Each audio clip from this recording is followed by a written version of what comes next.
C'est près de 20% des Français qui consomment en moyenne une boisson énergisante au moins une fois par mois. Sont-elles des nouvelles drogues clandestines? C'est le sujet dont on va parler avec notre invité. Bonjour Jean-Michel Delisle. Bonjour. Merci beaucoup d'être avec nous ce matin. C'est vrai que la question se pose quand on s'intéresse aux chiffres des boissons énergisantes. C'est environ 167 000 personnes en France qui en consomment quotidiennement et plus de 7 millions de foyers de Français qui en ont acheté au moins ou qui ont acheté au moins une boisson énergisante au cours des 12 derniers mois. Quand on voit ces chiffres, est-ce qu'on peut dire que la boisson énergisante, de manière générale, est en train de devenir un phénomène légèrement hors de contrôle ? Oui, c'est un phénomène effectivement en plein développement, enfin qui surfe sur différentes dimensions propres à notre société. La recherche d'énergie, de performance qui est valorisée, et évidemment quelque chose qui va pousser à consommer ce type de produits. Et puis par ailleurs, évidemment, ça se consomme également beaucoup en milieu festif, généralement accompagné d'alcool, puisque ça permet d'avoir le sentiment de mieux tenir l'alcool, ce qui fait que c'est un double effet pervers en fait, parce que ça va encourager à consommer encore plus d'alcool, avec des risques évidemment qui sont liés à ce type de consommation, notamment chez les jeunes. Vous savez que le discours, quand on essaye de faire de la prévention, comme on va essayer de faire avec vous ce matin, mon cher Jean-Michel Delisle, en réalité, c'est essayer vraiment de comprendre en quoi toutes les substances qui peuvent se trouver dans ces boissons énergisantes sont non seulement addictives, mais également dangereuses. Alors, ce sont des substances stimulantes, puisqu'il y a une association avec de la caféine qu'on connaît tous. Je suis effectivement en train de boire mon petit café du matin, mais qui est associé là à des acides aminés comme la taurine, associé aussi notamment à la glucuronaltone, associé également à la guarana, enfin qui est une plante sud-américaine, mais qui comprend également de la caféine, de la théobromine, etc. Donc il y a vraiment tout un cocktail de produits énergisants. Et comme tous les produits énergisants, quand on est en surconsommation et qu'on dépasse les doses standards, à ce moment-là, on peut avoir des effets, notamment des effets cardiaques et des effets psychiques, avec des rebonds d'anxiété, parfois des attaques de panique, etc. Quand vous dites dépasser les doses un peu raisonnables, ça veut dire combien ?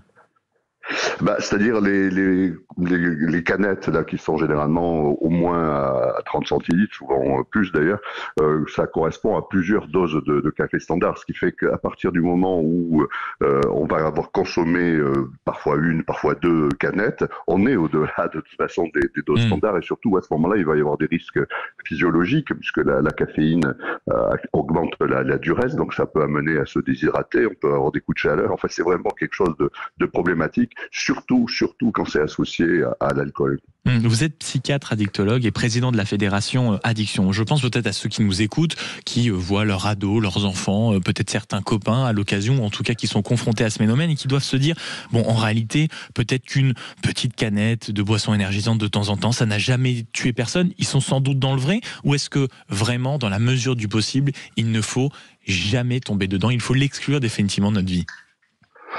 Exclure définitivement, non. En revanche, il faut inviter les consommateurs à faire œuvre de prudence, c'est-à-dire à espacer les consommations, à les consommer de façon modérée s'ils trouvent ça agréable, tout en sachant qu'il y a de multiples risques liés à ça, qui sont également des risques, métaboliques. Ce sont des boissons toutes sucrées, donc il y a tout le risque lié à l'abus de sucre, sur le poids, etc.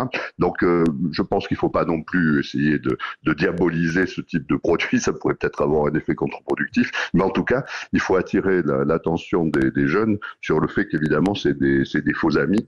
Il y a évidemment le risque addictif lié à des principes stimulants qui sont eux-mêmes addictifs, on le sait avec la caféine et les autres produits. Il y a le sucre qui est également addictif, et il faut que ces personnes mesurent qu'en fait, les boissons dites énergisantes, à la différence des boissons énergétiques où il y a des compléments alimentaires, ne sont pas favorables en fait pour ceux qui le prennent par exemple en contexte d'exercice physique et d'exercice sportif. Ça va au contraire avoir un effet négatif, ça a été bien établi.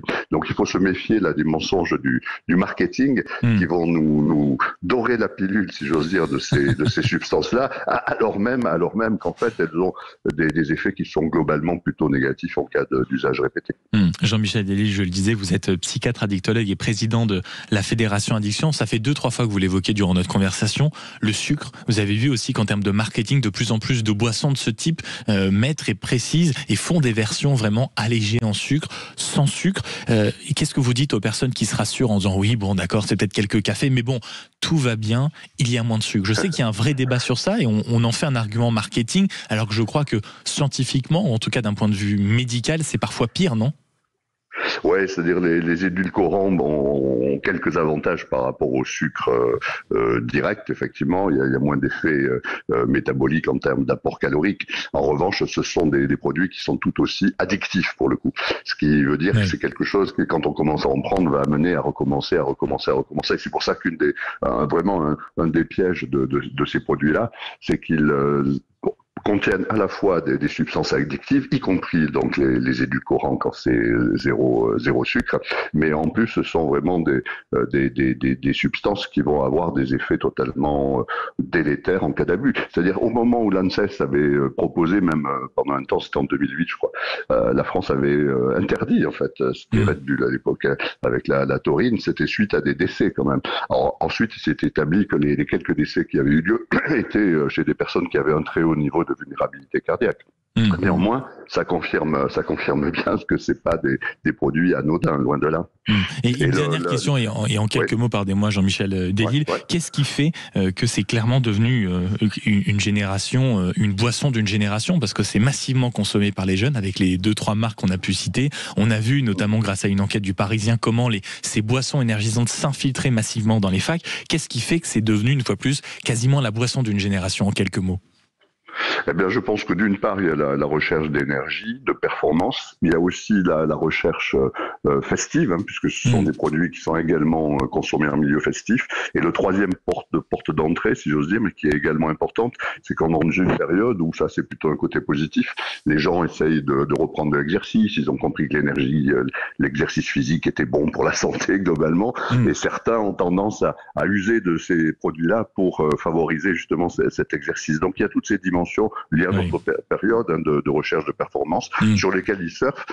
Les marchands utilisent beaucoup l'imagerie autour de la Bien compétition. sûr, et on le voit avec un effet énormément de pub et tout le reste. Merci beaucoup Jean-Michel Delisle d'avoir été avec nous, psychiatre, addictologue et président de la Fédération Addiction pour ce sujet. En effet, le boom des boissons énergisantes et même certaines qui s'infiltrent jusque dans les universités. Il est 7h56 dans Sud Radio, dans un instant, sur Sud Radio, pardonnez-moi.